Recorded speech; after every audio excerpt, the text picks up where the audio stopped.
Hozir birgalikda bir yeyishda sevib qoladigan kunchozi salatini tayyorlaymiz. Qani ketdik. Hozir go'sht bilan piyozni maydagina qilib to'g'rab olamiz. Bularni endi yog'da qovurib olamiz.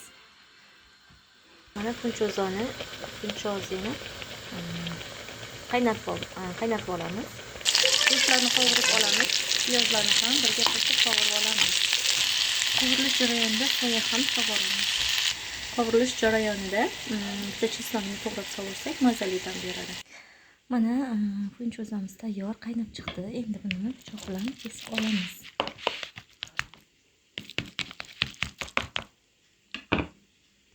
Qovurib olgan piyozlarni, go'shtlarni qo'shib olamiz. Sabzini ham maydagina to'g'rab solamiz.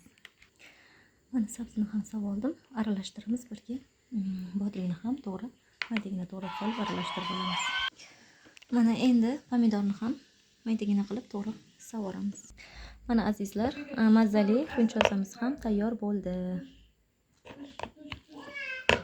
Hammalarga qilib ko'rishlarini tavsiya qilaman. Juda ham mazali salat.